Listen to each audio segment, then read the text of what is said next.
Hey, what is up everyone? Randy here. Today we're going to be talking about one of the most important rules in landscape and digital photography, and that is the rule of thirds. So let's get into it.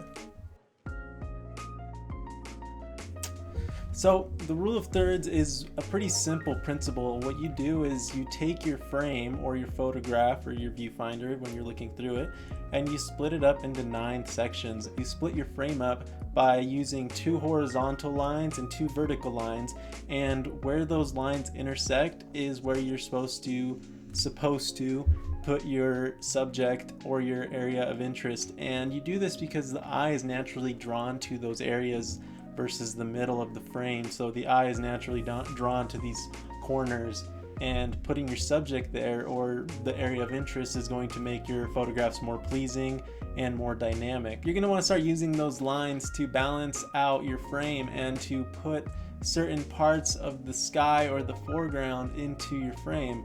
You're going to want to use those 2 horizontal lines, and you're going to line those up with your horizon.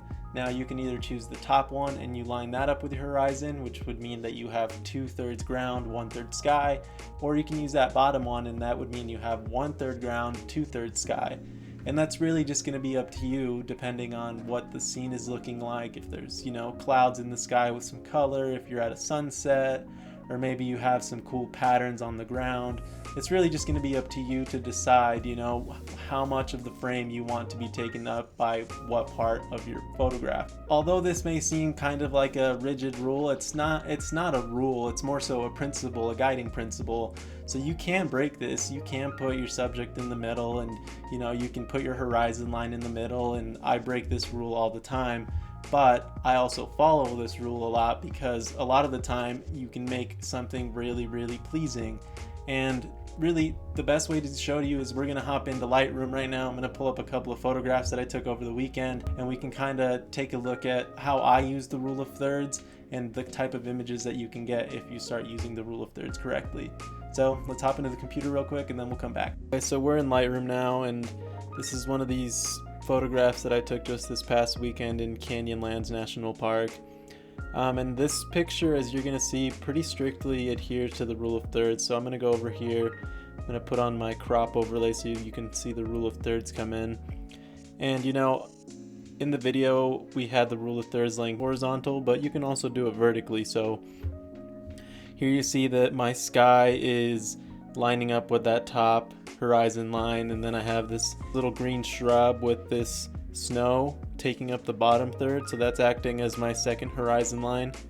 And then I have this little red rock pillar that's kind of near that intersection right there. So my idea when I was taking this is I wanted the eye to work through from this bottom grass or bush area with the snow, and then I wanted it to work back into this mid ground and then into that little pillar as it was standing there all on its own. And this is a pretty simple composition. I got down a little low to get this bush in this foreground, but this is kind of just a good example of how you can play with the rule of thirds to get these really clean, balanced images. And then this is another example. This was shot at about 300 millimeters. And you can see that this also adheres to the rule of thirds.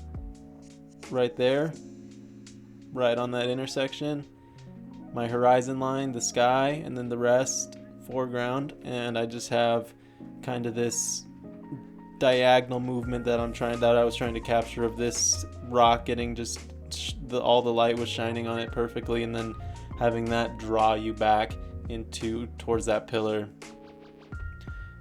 And then we can go see a couple more examples of when I use the rule of thirds.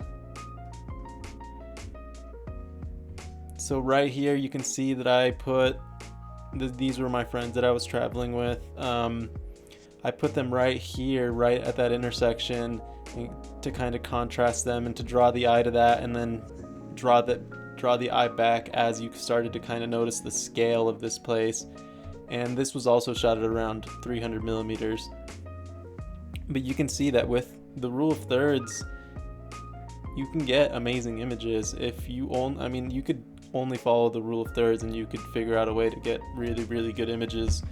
And you know, it's just one of those things where sometimes you get to be more creative within certain constraints, and it actually helps you just to be a little bit more creative and get some more pleasing images.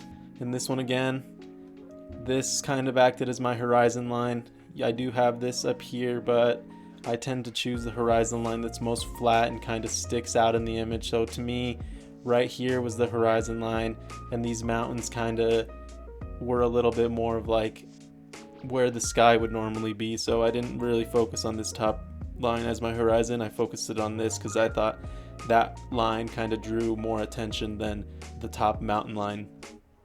So let me put that overlay again right there. Rule of thirds right on the intercept. Right there I got my horizon line. So I got 2/3 foreground and then 1/3, not sky this time, but mountain and sky. Alright guys, so that's the rule of thirds. If you don't have the overlays turned on your camera, I would suggest you go do that. Just do a quick Google search with your camera name and how to turn on the overlays. And go out, start shooting, start practicing putting your subject on these intercepts, and start practicing putting your horizon on those horizontal lines. And kind of just start slowing down, think about your composition a little bit, and start using the rule of thirds. And once you kind of get a hang of it, you'll quickly see where you can and where you can't break it. So that's the rule of thirds, and give me some feedback. I would love if you send me some photographs, and until the next time, see ya.